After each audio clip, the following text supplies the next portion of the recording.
Today's show is brought to you by BarkBox.com. Get one free extra month of BarkBox at getbarkbox.com/amps.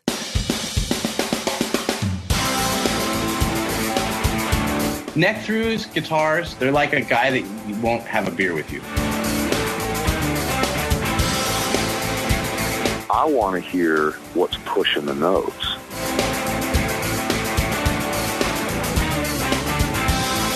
Freddie King and B.B. King, Albert King, and let's not forget Burger King. I don't want to blow my knuckle out. Stainless steel is the work of the devil. These go to 11.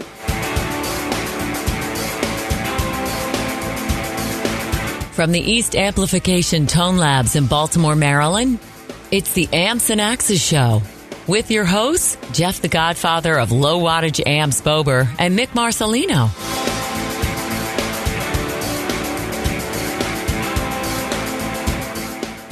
Well, good day to you, Mr. Bober. Good day to you, Mr. Marcelino.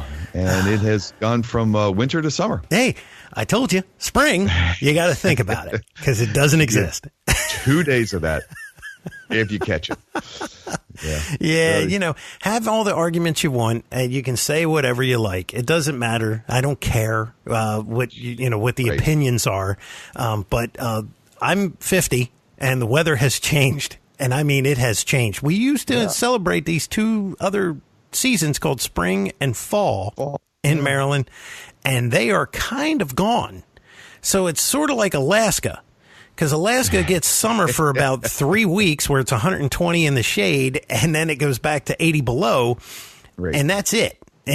So we kind of get that. It just spreads it over a longer period of time. But yeah, a little bit. You guys can fight about the ozone and whatever's puking in the air. I really don't care. Right.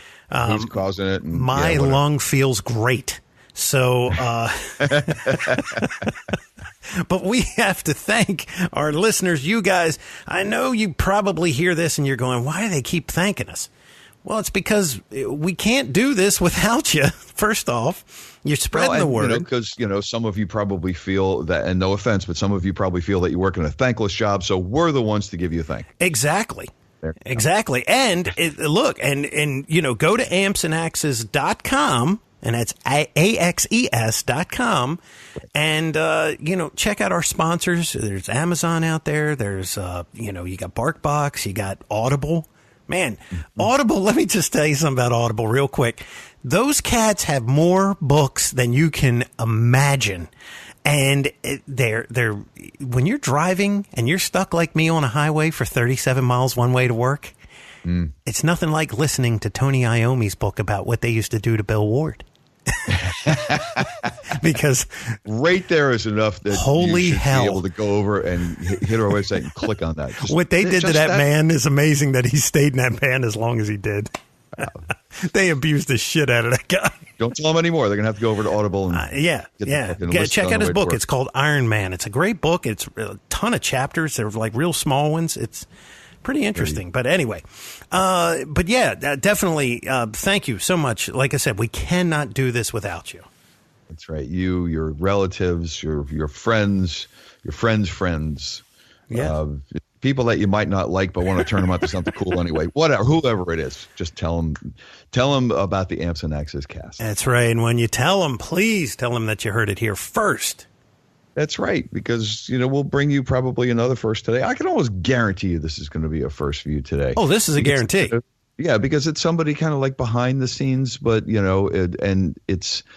it's in the manufacturing end of things, the musical equipment manufacturing end of things, but how he came to be where he is now.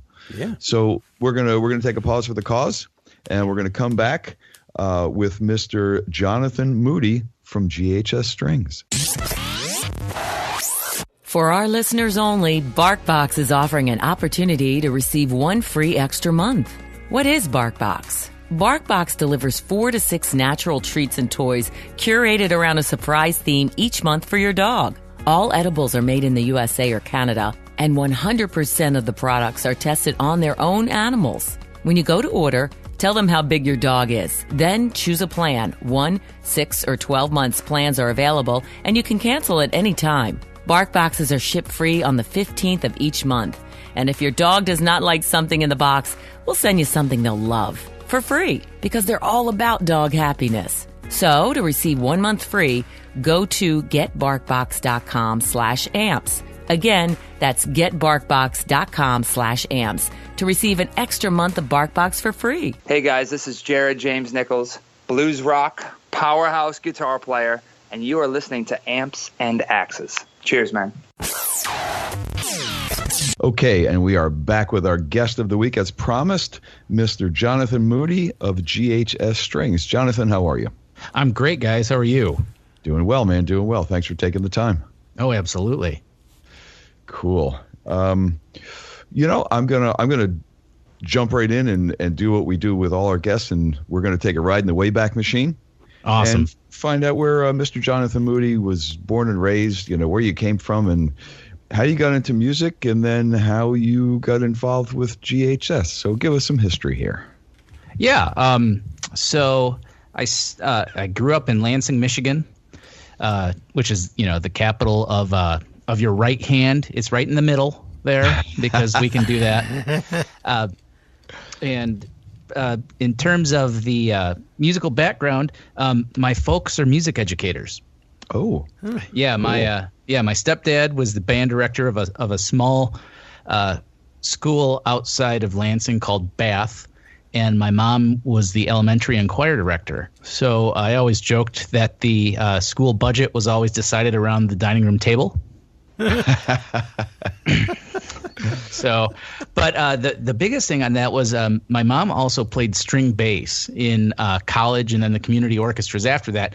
And if anybody's familiar with it, the instrument basically rests on your body. And she and I always had the joke that the residual sound vibrations of that actually permeated me when I was in utero. In utero, yeah. Psycho. I mean, wow. Yeah, there's so many of those, Beethoven for babies and stuff, and so we joked that it was more bass for bass. There you go. I like it. So yeah, they were both trained musicians. Oh yeah. My my stepdad was also a trumpet player in some jazz bands around town. His dad was actually a touring band director in the 30s and 40s when swing was huge. So, cool. Lots of stuff like that. But yeah, I jumped into elementary orchestra at 4th grade. I played cello, switched over to string bass in 6th grade.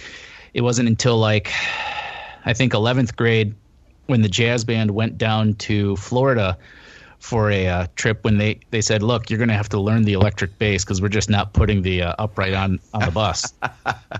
So I did that kicking and screaming, and ironically, it wasn't until a couple years later when I was touring with the Blue Lake International Youth Symphony Orchestra over in Germany when one of my buddies gave me the Michael Manring album Funk and said, dude, you've got to listen to this. And after that was the time I'm like, you know what? Any preconceived notions I had on the electric bass are completely wrong, because this is an instrument I really need to jump into full time. Wow. Now I would imagine when you first went to the electric bass for the band, on tour, right? It was fretted and not fretless, I would assume. Right. Yep. Did you find it easier? I mean, it was smaller, but did you find it easier because the intonation was already kind of set for you? Yeah, I mean, and that I think it was easier in one respect. I mean, because I could pick it up right away, but I think because of my mindset at that time, being a cocky teenager, thinking the string bass is actually it's a very physically demanding instrument, and then I'm going to this instrument that's the frets are already there, your tonality's already there. I'm just like, oh, well, I'm not even going to worry about this. And it wasn't until later that I was just like, no, you really should give it its due. What is this thing? Any old weenie can play this. Right. Well, it saved a ton on bows, right? Yeah, that's true. Worry about rosin. Unless he became the Jimmy Page of the space. Exactly. Well, that's true, but I mean, they use littler bows for that, so it's not as bad as like trying to get a string bass bow. I mean, those obvious, some of those actually are the price of really, really nice instruments themselves. So really, yeah, I had no idea. That's one of the biggest things I learned was that the what people thought were expensive for the electric and guitar world, like people start shirking and looking at stuff right about the $1,000 mark. They're like, oh, that's getting really expensive. People in the classical world don't even look at anything at $1,000. That's considered like student model. And Right. and you know what? I know this because I watched how it's made. Matter of fact, I think I've watched every single how it's made. I love that show. They made bows, and this Jeff, it is. It's a ton of handwork, man. Yeah, because that back brace is they have to steam it and they have to bend it a certain way, and then they shave it, and it's like a whole process. And it's not, it's not like, oh, we just pump these out on a CNC machine. They have to do a lot of hand tooling on those things. I would have thought by now it's like a molded fiberglass thing or something, or is that kind of like beginner crap? Well, fiberglass is a beginner one. What they've been doing a lot more is carbon fiber has started to get a lot more credibility in the classical world for a decent one. And that's not cheap. No. I think those bows start around $500 for a decent one. Because carbon fiber. Right. But I mean, even after the carving and everything, it really all comes down to balance. Because that thing's got, as long as it is, it's got to balance really well so that you're not fighting it at one under the other. So, yeah, there's a whole lot more of engineering and feel work in that than I think any of us realize.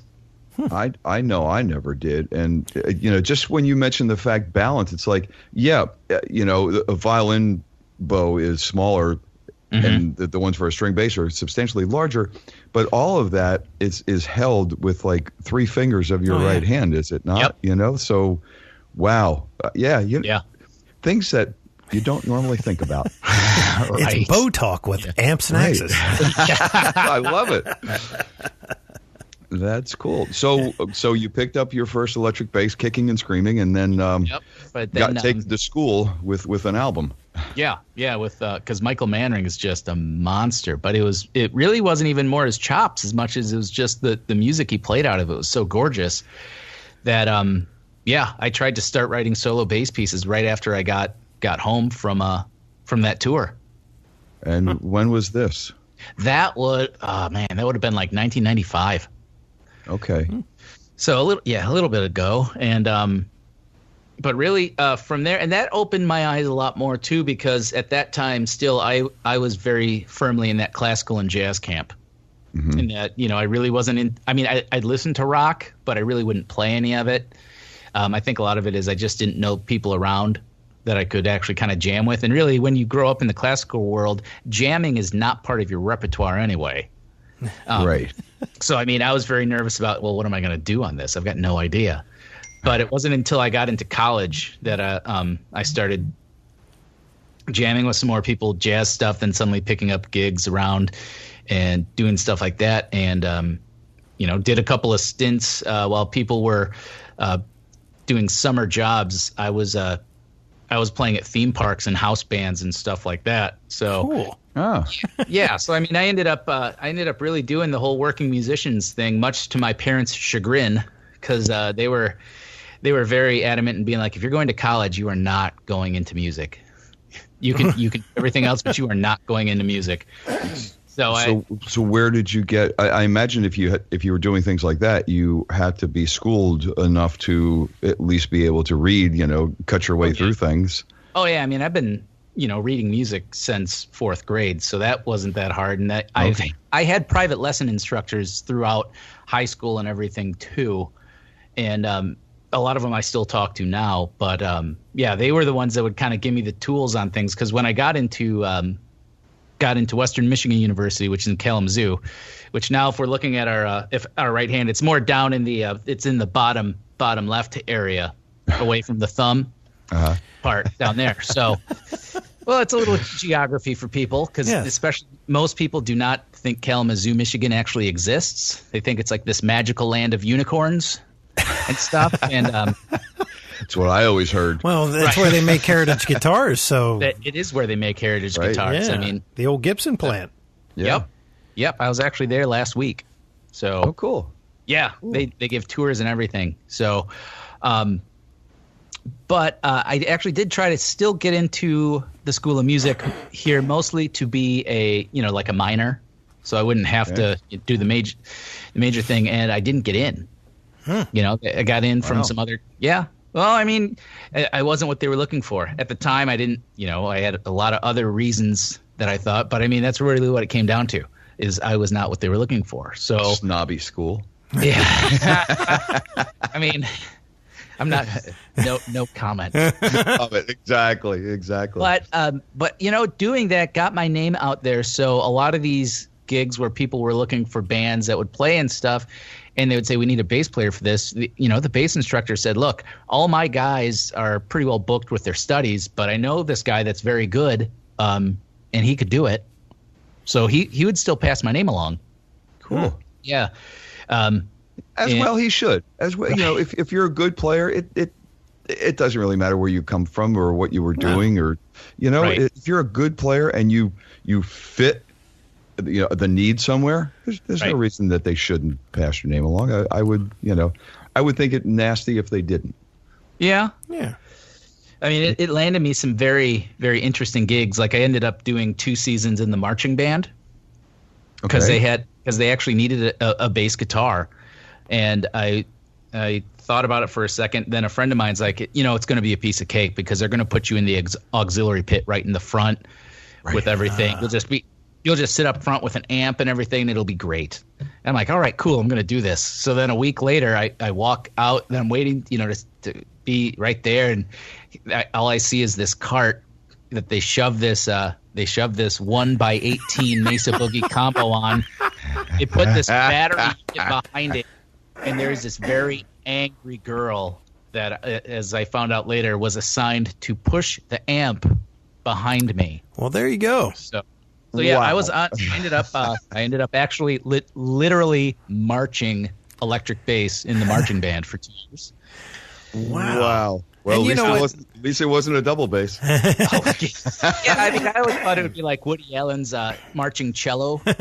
Right. That would have been funny. Well, now with all the technology we have now and wireless and everything, God Almighty, you could be down there with a battery pack and they could pump you right through the PA system. The house, inside. right? Yeah, through the house. Exactly. I mean, that would actually be kind of killer. That would be killer. Yeah, man. But I mean, that again, that led to some crazier stuff because my second year there, Dennis Edwards and the Temptations Review actually were slated to perform with the marching band during the homecoming concert. And, at that point, the marching band director comes up to me. He's like, look, we got him cheap because we just got the vocalists. Do you know another guitar player and a drummer that could play with you for a pit to back up the Temptations? And I was like, well, you give me 5 minutes, I could probably line this thing up real quick. You go. So, yeah.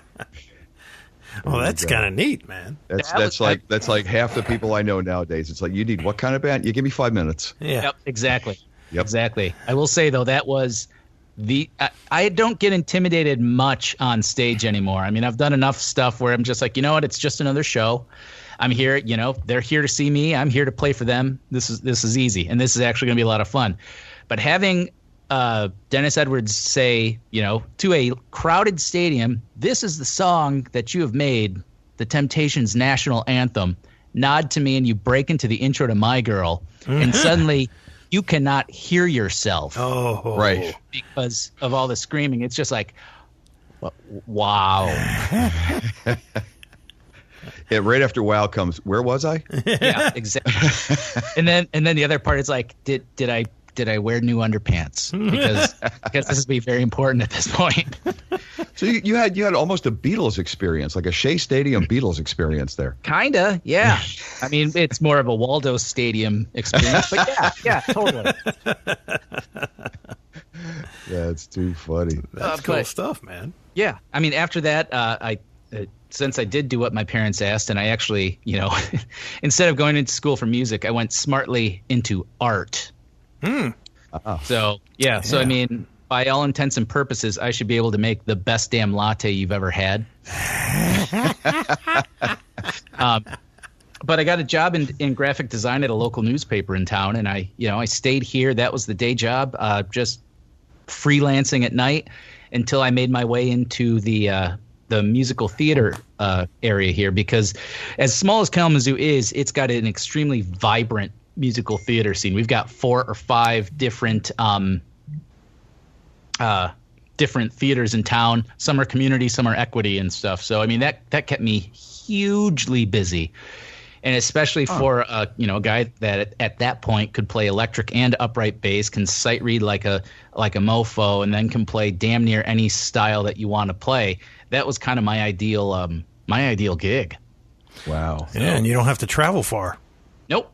And then with the onset of YouTube and everything, suddenly a guy like me could start getting endorsements, and that's how my story with GHS starts, because I actually started as an endorsing artist. Oh wow! Yeah. And I just met, and all I did was I met the artist rep at a bar one night, and we just were talking for a bit. And he's like, "Hey, I know you're with a different company right now, but if you ever need anything, here's my card." So a couple months later, I talked to him, and then that started that. And it wasn't until I think 2013 in March, he and I sat down for tacos at a place in town. I asked him how the NAMM show had gone, because he had gotten back from it recently, and he mentioned that their social media guy must have been scared off by the NAMM show and just never showed up after work after that. So I can't. Either that or it was the longest NAMM hangover in history. Maybe he's still there. We don't know. I mean, it's a big show. Still hiding out in the corner. He didn't update his app on the phone. He didn't look at anything. Wow. So but very without even saying anything, I just said, "Does that mean you guys are hiring?" And July 1st, 2013, I was the first day I set foot in that place as an employee. That is cool. That's pretty cool. And I'm sure the strings got cheap after that. Yeah. For you. It did, but at the same point, too, as a working musician, I had always written all that stuff off as expenses. So, well, yes, I don't have to pay for them up front now. Now it's more like, well, there goes a couple $100s a year in an expense I used to write off. Exactly. I want to back up for a minute and speaking of strings, did you ever find your way to a fretless electric, and would you do flat or round wound? And speaking of fretless electric, I'm looking at thinking of the dates in my head, and you saying you really didn't know about electric bass and everything. Had Jaco never crossed your path, or did you, because you were a jazz guy, really never consider that? It was really wheelhouse? Weird, because my senior year in jazz band, we had a student teacher that actually gave me a tape that he put Heavy Weather on. And I mean, it was still one of those, I'm like, it really, at that point, I mean, it was still very impressive, but because I still really wasn't that into electric bass as a whole then, I still thought of it as just a little bit of a novelty. I didn't give that album or Jaco really his due until, I would say, about late college. And then, ironically, before I really dived back into him, I also I really got into Jonas Hellborg a lot. I mean, I also got, at that point too, I got caught up with Victor Wooten and everything. But hearing Jonas Hellborg's Elegant Punk album, then realizing he did the same thing that Wooten was doing, but back in the early '80s, I was just like, well, who's this guy? Why can't I listen to this guy more? But so yeah, it really wasn't until late college when I really was like, I should really listen to this Jaco guy more, because I didn't give it the respect, I guess, that it deserved at the beginning. I mean, I'm still not going to be one of those people that'll put him up on that main pedestal, and I'm not one of those guys that's like, well, Jocko only used 4 strings, so that's all I'm going to use. I mean, because I most notably use a 5 all the time because that's where the money is. Okay. But fretless, I dabbled with it a little bit in college. A lot of it too sometimes would be, and I think it's the biggest downfall a lot of guys have, is that they'll play electric for a while, then they'll be like, oh, I should get a fretless because it'll be just the same.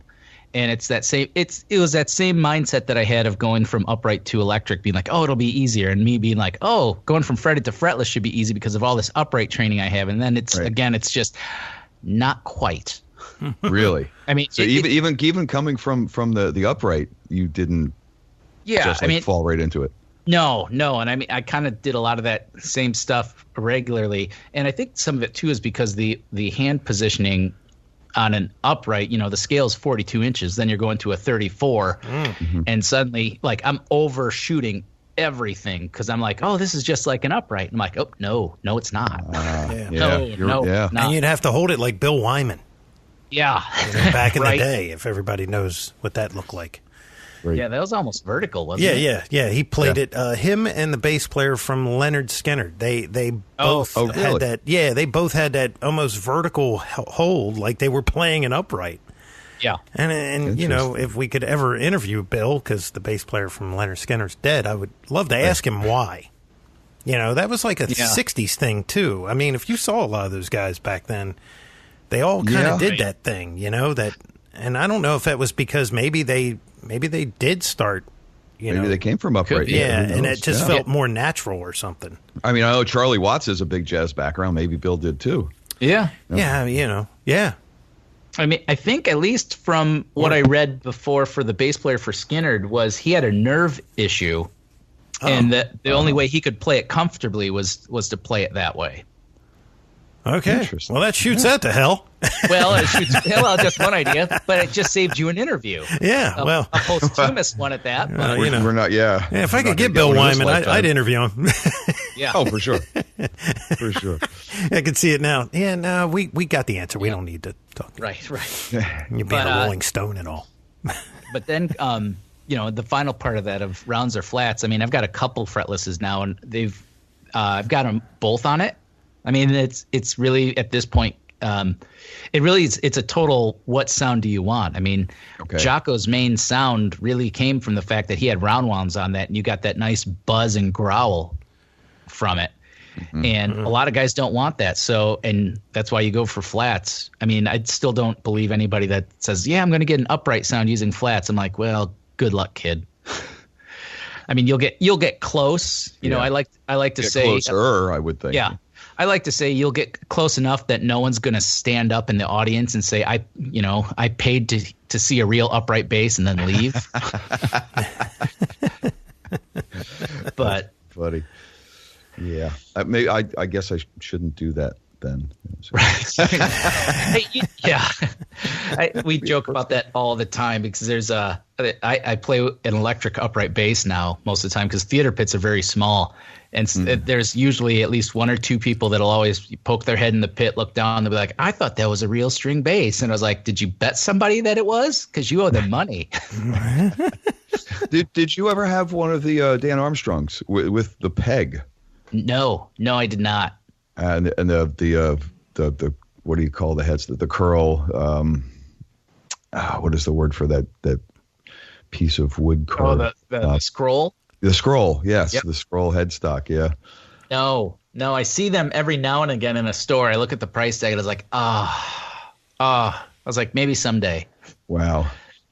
I remember in one of my first high school bands, that was my friend's bass that he had, and he never used a peg. He actually just strapped it on and played the thing like a regular electric bass. Oh, wow. It was crazy. Yeah, but I guess they're going for money now. Who knows? Well, so, wow. Yeah. I mean, we seem to have a lot of people now that always will do that thing of, it's rare, so it must be worth a whole lot. I was like, no, it just means they didn't make a whole lot of them. Maybe because it wasn't popular. Right.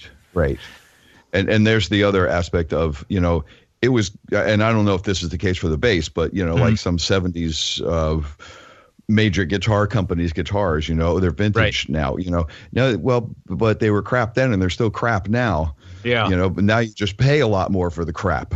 Yeah. And it's like, Jesus. So anyway, back to you getting hired on a GHS. Yes. Let's go there. Yeah. So, July 1st, 2013 is when I actually walked in, and I started just strictly as social media, and then assisting the artist rep with just little stuff. Because, I mean, when you do social media and you're pushing out stuff with artists, it really helps to know the artists as well. So sure. There's a little bit of that back and forth. And also the thing that people always are very surprised by is that, it's a worldwide company, but GHS is actually a pretty small operation. It's very much a Midwest family-owned company. Mm-hmm. So because of that, everyone wears a lot of different hats, and there still is a little bleed through, even though, the business card says something, that doesn't mean that's a hard and fast thing. It's not like a giant corporation that way. And so because of that, that's actually pretty cool, though. Yeah, that was one of the big things that the boss told me at the beginning. He says, this is a company where actually if you've got some interest in things, you can pursue them. So nice. The only thing they won't let me do at this point still is they won't let me actually learn how to wind strings, but that's because that's a union shop. So. Oh wow! Yeah. Really? Yep. Interesting. Mm-hmm. I thought you were going to say bring in D'Addario's or something. Right. I use everybody's strings there. I mean, I rip those things apart. I mean, it's not so much for trying to copy, because I mean, I think at this point we're trying to figure out more of just, okay, what does GHS do well? And we just focus on that, but it's more of just try to explain to people when, because we get it all the time when someone says, how do your precision flats measure up to D'Addario's chromes? And I have to be able to tell them, exactly like, with the chromes, you're going to get this, this, and this. With precision flats, you're going to get this, this, and this. None of those are wrong, but there's your information. You fit the one that's best for you. Yeah. Cool. So, but yeah, as the social media guy, I also befriended the product development guy at that time, who was he was kind of semi-retired, just coming in half days and things, and we would talk and share stories. And he was the guy that started showing me, like, this is how you read a spec sheet and things, or this is how when we add a new product into the system, these are all the steps you have to take to do it. And what would happen is then in the afternoons, when he was not there, but then the production manager would have issues with some things and need to talk to somebody, suddenly she'd be like, oh, wait, well, John's been working with Ray for so long, maybe he's got an answer to this. So I would start looking at things and I'd be like, I would try this and this. And then, Ray would hear about it the next day. He would look at everything. He's like, hey, you've been making the right calls. Or he would say, hey, I would do this instead. And this is why. So, and then I think a year or two after that, when he told the boss that he was ready for full-blown retirement because he was really dying to go fishing, the boss said, I guess we're looking for a new production development guy. And he's like, actually, what you need to do is look for a new social media guy because John's already been doing this job. Wow. The ultimate insult would have been, hey, John, do you know anybody that could do this job? Right. Exactly. Well, the thing is, too, is the boss and I have a good enough relationship that he would have probably done that. Totally done that. Just to mess with you. Yeah. Well, I mean, we've got this inside joke that's been running for years now of I'll walk into his office and he'll have his feet on his desk because he's actually that's what he does when he's thinking. Like he's sitting there in thought. He'll people get to like a certain pose, he'll do something. His feet are always on his desk, and you can see that he's deep in thought. And so I'd look at him the one time. I'm like, "What are you doing?" He's like, "I'm thinking." And then I've been doing that every now and again, like when I'm on a phone call. I'll have the phone on my, in my hand, and then I just put my feet on my desk just to get more comfortable and stuff. He'll stop by. He'll just like look in. He's like, "Are you thinking?" I was like, "I'm thinking." So, but the worst thing is what has happened is because I work remote sometimes, I'll send him pictures on his cell phone of just my feet on my desk. Well, at least he knows you're thinking. There you go. The thing is, he does the same thing. The best one was was last year because he was on Christmas vacation with his family and everything, and I sent him a picture saying, just letting you know that things are getting done while you're gone, and he wrote back, said that's great, and then a week later he's like, I just looked at this. Did you take that picture at my desk? That's beautiful. Running things while you're gone. Now I have a question. Now, GHS is not just GHS. They do some stuff with some other companies, right? Like, aren't they involved with U.S. Masters guitars? Or they were? That's one I don't know. I don't think so. Well, maybe it was a different company up there, because I know they're up in that area. U.S. Masters is one of those guitar companies that, like, just, I don't know. It's weird. They build very innovative guitars. They're not aesthetically look different than what's out there. But it's not like a household name. It's still like Carvin was for tons of years, Well, we do sell a lot of stuff to people either as an OEM kind of thing, at which point, U.S. Masters probably falls under that, or we also do a whole lot of what we call private label or like white label stuff, where we'll actually make strings for other companies under their brand name. Oh, yeah. So now, will you actually do different formulations and things like that for other companies? Oh, yeah. Yeah, if you want something just a little bit different, obviously there are minimums and things associated with that, but we have no problem with that. I apologize if you guys hear a cat meowing in the back here. This is the lovely part of me doing my podcast at home. Sometimes it'll either be a dog that's barking out of control with 3 people upstairs looking at it, or a cat that just randomly wants to like yell at you. Stop strangling the cat. For no reason. It's not like I'm kicking it or anything. It's just sitting there. Not that I would kick the cat, but I would kick the cat. So in your signature on your email there, we saw Roctron. Yes. Okay. So are they associated with GHS directly, or is that just one of those? Yes. Okay. No, GHS owns Roctron. Now. They bought it, I think, in 2001. Okay. So now this kind of ties in with the story that me and Jeff have had a couple stories about it. And then we were talking to a friend of ours at NAMM. I'll leave him nameless. And he was telling us about the brothers, Buck Waller and his brother, how they would like fist fight. Like they would kind of go at it pretty heavy some days. And then I actually talked to Buck one time on the phone way before podcast days. Okay. And it was like a little bit of a takeover thing that took place between him and his brother, and then it just kind of, the company, it did some weird things in those days back.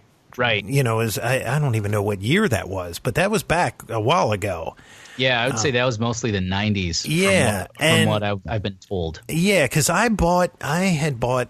So I was under the impression that the company had never really had any kind of change. Okay. And, because I don't think it was made public in any way.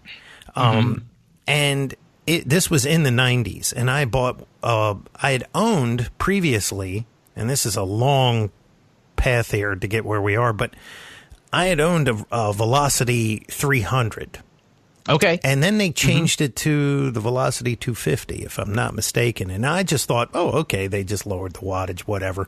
And I bought it. Right. And Jeff, when I bought that one, that was the Chameleon. I had the Velocity 250 power amp, and it's all transistor. And it had their reactance knobs that kind of sagged the power to make it emulate like a tube, right? You can make it real tight, or you can make it a little saggy. And the Chameleon decided mid-song to reboot. Oh, no. And I went, what the hell? Because their reputation, for years was really good equipment. It could take a pretty good beating. They always like doubled up the ears for all their rack mount stuff. It was like really heavy duty, so it wouldn't shake around and, put stress on the front panel and all that stuff. Yeah. And then it was some years later, I don't know, when Buck came out with his ISP technology stuff and came out with the Theta amplifiers, I had called, and surprisingly enough, because it was a small company, and I imagine they're not very big, I got his wife on the phone. Oh, yeah. Yep. So she goes, well, hold on, Buck's right here, and hands the phone to him. And we get into this conversation about the Theta and, just different things. And then next thing I know, he's like bashing his brother about how he took over Roctron. And I was like, woo. So then we're fast forward to this year. We're at NAMM and we meet somebody and he goes, oh, yeah, man, they used to go at it. Yeah. That's funny. Yeah, that's all I've heard. But somebody had to take over, right? Yeah, somebody had to take over. So I take it the brother lost the company, and then GHS. Well, took Bob. Bob Waller, the other brother, still sold the company to Russ at GHS, and Bob still works at GHS. Wow. Yeah. Cool. Well, look at that. Yeah. So and no more fights because Buck isn't there. Right? No. I mean, we may have fights back and forth, but I mean, it's nothing like that at all. I mean, it's usually more of him saying, stop ordering things. And I'm like, but I have to do it. So, but I've heard the new product line is really, really good now. We've been, for the longest time, they tried to diversify a lot into like effect pedals and all that kind of stuff. And the problem with that is, well, I mean, effect pedals are a hugely saturated market, where unless you've got something that really stands out pretty spectacularly, you're not going to do a whole lot. So the past couple of years, they've really discontinued a ton of stuff that, I mean, it might have been okay movers, but it wasn't great, to really just focus more on what does Roctron do and what does it do well? And it was noise reduction software and hardware. It was preamps and power amps and obviously the Banshee talk box. So what we've been doing is trying to, with that, coming out with some new preamps that have been really, really good. We finally got, and it's been a 4-year process just from, well, I mean, how long it takes to try to get this stuff through. We got a line of one rack space tube preamps that are all going to be under the Valve Sonic family.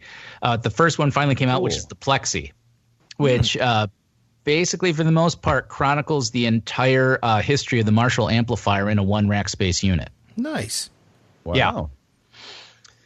So combine that with the new mainline power amp, which I think it's 150 watt, and it's got a couple of things, kind of like what you were saying before, that can emulate a tube overdriven. The reactance knob and all that stuff, or resonance knob. Whatever's on there. And it's also got a line level, instrument level switch in the back. So if you actually just want to run a pedal board straight into a power amp into a cabinet, you can do it with this power amp now. So for those guys that have the Fractal FX8, which is a floorboard, or the Boss whatever version, what is it now? The ME 1000, 150. They got, I don't know. Boss just adds another number to their thing. Yeah, exactly. You can run into that, and I noticed that's very small now. It's 1U, right? Am I right with that? Yeah. So it went from like a 2U to a 1U. What's it weigh? Because it's going to be funny. Like it's heavy. It's still, I think, like 30 pounds or so. Are you kidding me? I mean, I'm guessing offhand. I haven't lifted one in a while, but that's some solid guts in that thing. Because, now it's like, everybody's got, it's 1,000 watts and it weighs 8 pounds. And you're like, what? It is not Class D. It is not Class D at all. So awesome. I'm actually happy to hear that. Well, the funniest thing about that was Doyle von Frankenstein stopped by the booth at NAMM because he wanted to check out our Widowmaker preamp, and it was a solid state one. And, the thing is, it's a one rack unit thing, but it's not really deep because it's all solid state. I think it's like 4 inches deep, so it's almost about the depth of a regular tuner, rack tuner, but you pick that thing up, and even he picked it up. He's like, wow, this is a good weight. And it's heavy. So Roctron does not make light stuff. Yeah. And there still is at least among some percentage of people, there still is the perception that if it's heavier, it must be better, you know? Because, you know, I mean, back in the day, we had tossed around the idea of doing the wah pedals in like a plastic, you know, molded thing or a machine thing or something like that. And, you know, the kind of the feedback that we were feeling was like, people are going to think it's a toy. Yeah. Yeah. Plus, you need something to wing at some drunk that's coming at you. Right. And nothing is better than, you know, that wah, that old Dunlop type case, you know, that big heavy cast. Right. Zinc or whatever the hell that is. You can't crack a skull with a plastic wah pedal. You just can't. Exactly. You got to be really strong and direct contact, you know. Right. So you do the Velocity 100 LTD power amp. Mm-hmm. Okay. Yep. Now, what is that different from the main line? Is it just a wattage thing or I think they're both about the same wattage. I think they're actually both sitting at 150. I'd have to check. I'm looking now. Hold the on webpage. But I think it's really just more of the main line was tweaked a little bit differently. Okay. To get a bit more of a warmer tube emulation kind of thing over the Velocity. Yeah. Okay. And you know the thing, Jeff, and you know this because Jeff is an amp builder, if you're not aware. But you know the thing is, Jeff, is that their emulation, quote unquote, and I'm doing little bunny ears in the sky, is not. There's no software inside that amp that's trying to reproduce the tube sound. Right. They're using the good old fashioned stuff, components. Yeah, and let me tell you, I will tell you this from the Velocity 300 that I had, the original 300. That thing was a beast. And first off, no matter what you ran through the front end of it, it sounded really good. But I was very surprised, that you could sag it. You know, you could sag that thing and really kind of dial in that vintage thing. And when you got feedback, it didn't just go out of control. It actually fed back nice. It was right. It was very harmonic. You know, a friend of mine had one, and he used it for years and years and years. And I always I complimented him on his tone. It's like I'm surprised that you get that out of that rig, and it was great. And he used it for years and years and years. Mm-hmm. Yeah, it was a very very. It was very surprising, and what I was really surprised about was because I bridged it. I never ran it in stereo, so I could get the maximum wattage at because unlike tube amps, you got to kind of work with the ohms to get the maximum wattage. Right. Yep. And so the 412 that I had, the way that it was wired, I could actually do that if it was bridged. And that 300 watt power amp, I was playing with a guy that had a 100 watt JCM 800. And that thing stood right, but I never got lost in the mix. And I was like, and a lot of times, impressive. a higher wattage solid state thing will get lost, will get eaten up by a tube amp of the same wattage. Yeah. So I was very surprised. I mean, granted, it was 300 watts RMS at 4 ohms or whatever it was. And, you're kind of doing the math and going, well, the Marshall was only 100 watts. But it was definitely, it was there. Like when I would punch up and, add a solo channel that would jump up or whatever, you heard me. And I was like, man, that's pretty impressive. Yeah. And then it rebooted. I want to go back to the new 1U preamps that you have. You mentioned tube. Yes. One tube, multiple tubes? I think it's 4. Wow. Oh yeah, you ought to see the back of this thing, Jeff. So very cool. there's another amp manufacturer out there. We'll keep it. We won't mention them. They're definitely friends of Jeff's. I know personally. They had a preamp that was very expensive and did like 128 of something, and then it had 5 preamp tubes horizontally mounted in the back. Yeah. Okay. Well, I'm looking at the Valve Sonic has 4 mounted that way Yep. Looks like you guys have tube socket things around them, or the sleeve things, I guess, to keep the noise down. Is that what that's for? As far as I know, yes. Yeah, because I'm looking at it now, and it's got them around it. Very clean. I like this. Jeff, you'll like this. One row of knobs, some switches. Looks like there's 2 channels. Is that what I'm looking at here? Shoot, I'm going to have to pull it up now. I think I am, yeah. Yeah, probably. I think it's 2 channels, Jeff. It looks like it shares some EQ, and it's got some volume knobs and some has some mini toggle switches that look like you can brightness and darkness and crunch and, stuff like that. Right. Cool. I guess to get the different voicings that this thing has the capability of doing. Very cool looking, though. I'm very impressed with this thing. This is, you guys, the thing was, and this is my experience because I owned the Chameleon. It was really well done. Like the sounds that were inside that thing were really, really good. But it was, the problem was that you had, in a live situation, you couldn't do things on the fly. But that was what the technology was kind of limited to at that time. Yeah, exactly.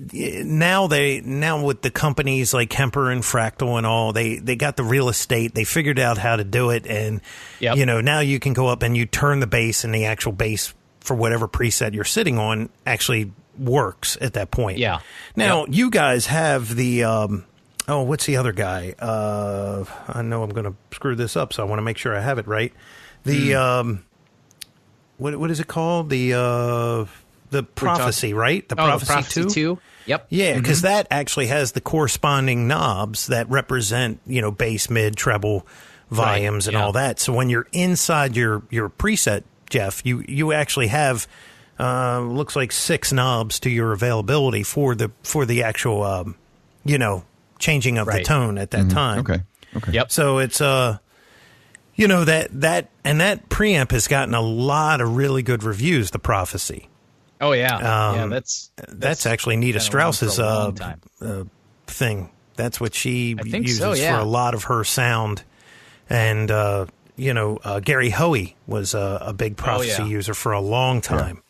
Yep. And that the thing about that thing, you have the Prophecy 2. I don't know what the version differences really have. Maybe just some tweaking, but I think just tweaking and some software updates. That's it. But what an amazing run! That thing has been out for what?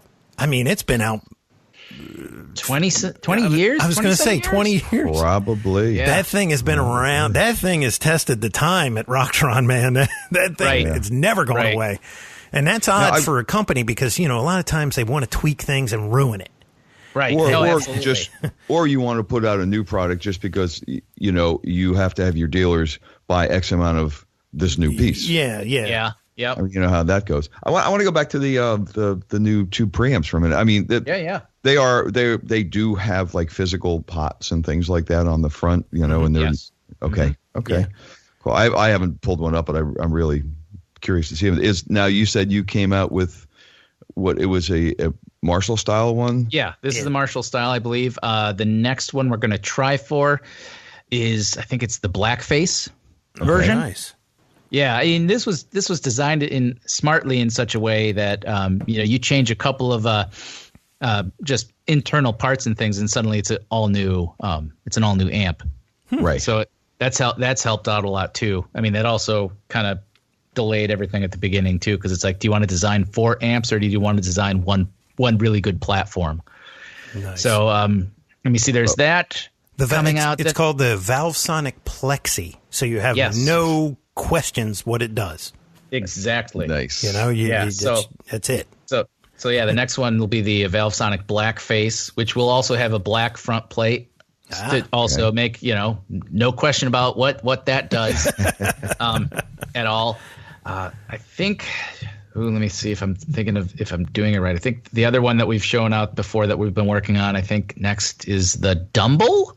Really? I'm remembering. Yeah. Wow.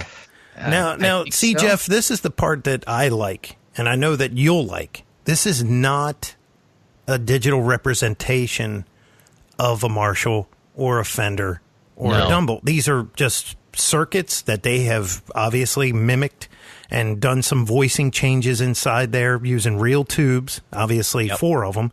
And that is, I like that because it's not, me personally, all you got to say is that it's real. Yeah. Yeah. It's real.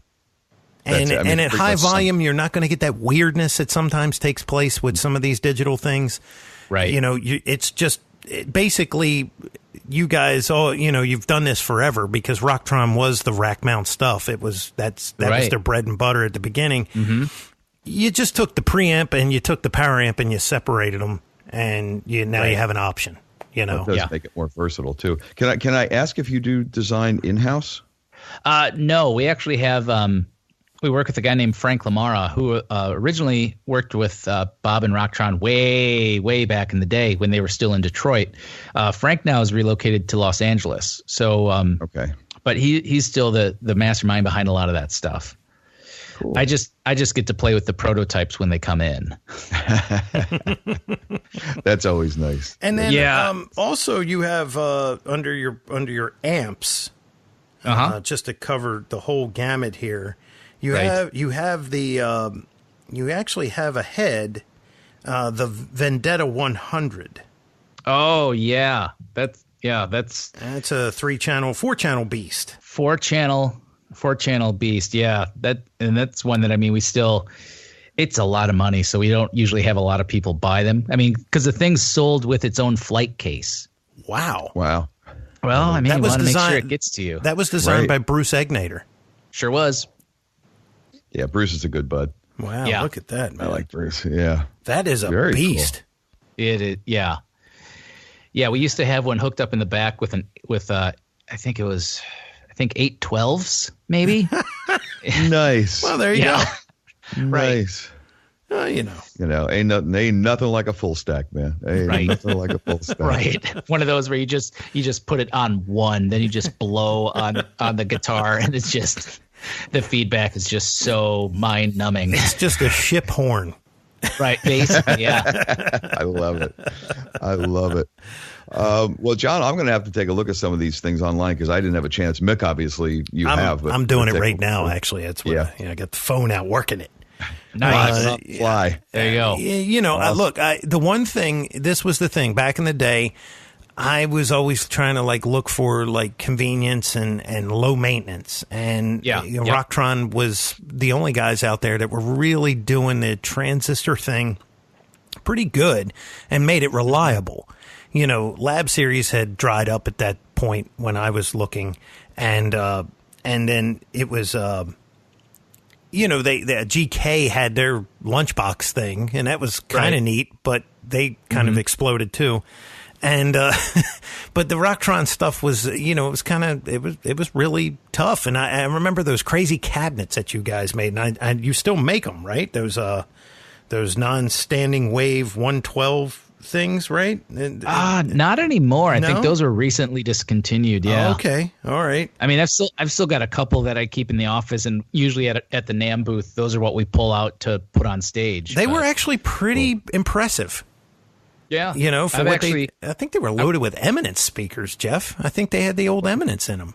Eminence makes a ton of great stuff. I've never played one of those cabinets, though. Yeah, they were wedged. They kind of had a little wedge to them, and and if I remember correctly, the conversation with Buck, because Buck is basically like a scientist. He was like, "Oh yeah, I designed that cabinet. It was kind of like the Thiel theory behind it, but he created it in such a way that the 112 would never have a standing wave inside of it." Now, I don't know what that means.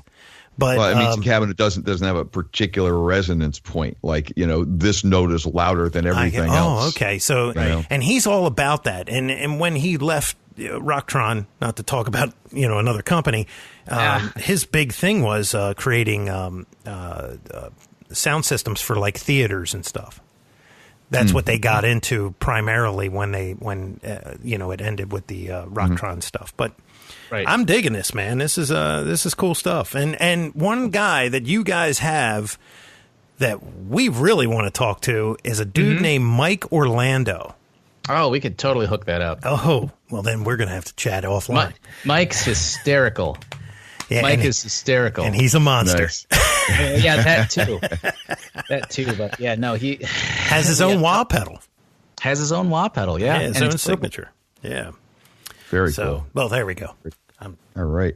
Well, I know we got to wrap. So, sorry, John, thank you so much for taking the time. I'm going to look at some of this stuff. And guys, this was a blast. Yeah, maybe we'll be talking offline as well. All right. Yeah. So cool. And what was I going to ask you? Oh, do you one more question about strings? Do you do a pure nickel set in your GHS standard GHS line? Oh yeah, that's our nickel rockers. Oh, and they're not nickel plated or coated. They're pure nickel. No, boomers are nickel plated. Nickel rockers are the pure nickel strings. And those are they're lightly polished over a round core wire. So they're still made pretty much exactly like they used to when we first made those and put them out as Gus brand strings in the, I think, late 60s, early 70s. Wow. Okay. So that's cool. I've gotten back to the pure nickel. I kind of like them, so I've been trying everybody's. Yeah. And we've got a couple of those. We've got regular nickel rockers, burnished nickel rockers, which are a little more highly polished, so you get like a really slick feel. And then Renee Martinez helped us develop the big core nickel rockers. Oh, cool. Yeah. So. And you know who else uses them? Yeah, our buddy, Government Mule, Warren Haynes. Oh, Warren Haynes, yeah. Yeah, Warren Haynes is a big GH. Yeah, so is Derek Trucks, right? Both of them. If I'm not mistaken, I think both of them are GHS users. I saw a rig run down one day, and the guy was like he was just throwing GHS strings everywhere. Yeah, like, man. So I imagine the set that Renee helped develop are available in 13s. Yes. Uh-huh. This is the cable set. Right. Awesome, man. That's great stuff. Very cool. Yeah. Well, John, again, thank you very much for taking the time. Definitely going to take a look into more of this stuff, and our audience should take a look into it too. Sarah, what's a good website for them to check everything out? Oh, you can check out either ghsstrings.com for the string part or roctron.com for all the amps. Good. And that's going to live on the show in perpetuity. That's right. That means forever, kids. And when it goes out into the archives, you can check it out there. Definitely go check out all this stuff because, you're guitarists and you need this stuff. That's right. I mean, what else you can be a bassist too. You can be a bassist. It's okay to be a bassist. Yeah, GHS is like the bass string. Those guys were. I just remember those articles way back in the 70s and the 80s. You'd see the ad, and it was basically bass strings. And it was like, well, there you go. We're proud of those, and I mean, I can't help but say, it's been a little selfish of me to focus more on that, but I mean, that is in my wheelhouse, so it's easier for me to design stuff for that on a whim because I'm basically designing them for me. Right. So, well, there you go. Nice to have that little luxury. Right. Yeah. Right. He's not only a worker, he's a musician. Yeah. See.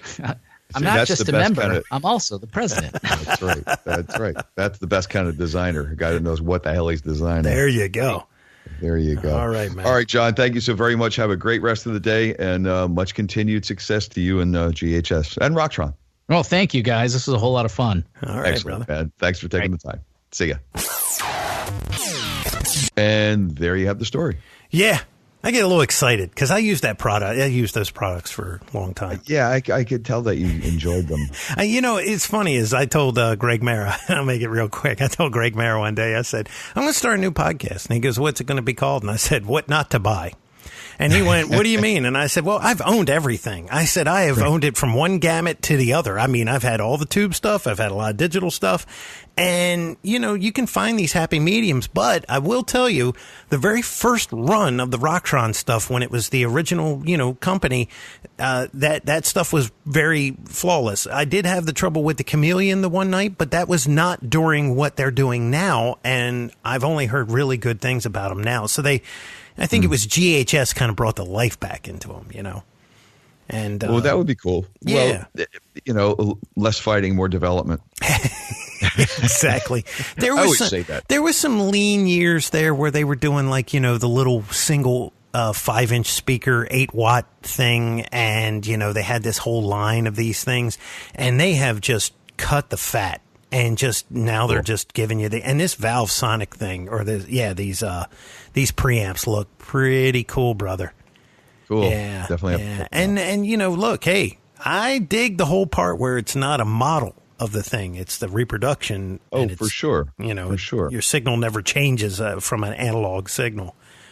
Right. Because then it's those little nuances that kind of kick in that, amps really do, Right. Yeah. And as good as modeling is getting, I mean, if you talk to other guys that are really honest about it, and or really know or can feel or hear the nuances, I think it's more of a feel than anything else still. But it's like, yeah, so far it just is not 100%, and they'll tell you if they don't know if it ever will be. I don't know if it will be. I can't see how it could be. They would have to make a program that's constantly changing, I think.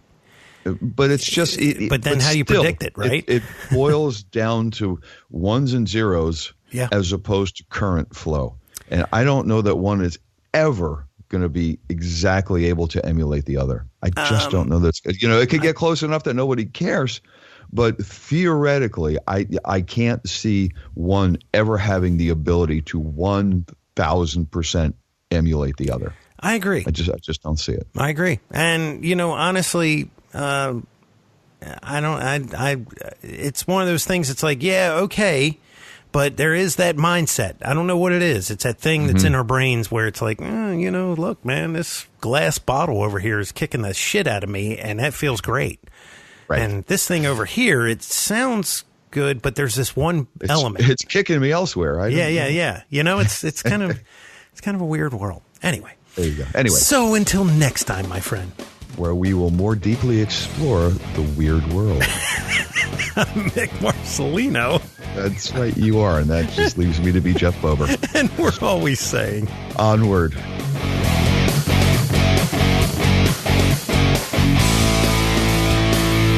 Be sure and follow the show on Twitter @AmpsandAxes. Also, make sure you like the show on Facebook. For news, comments, and everything else, visit the webpage ampsandaxescast.com. Thanks for listening.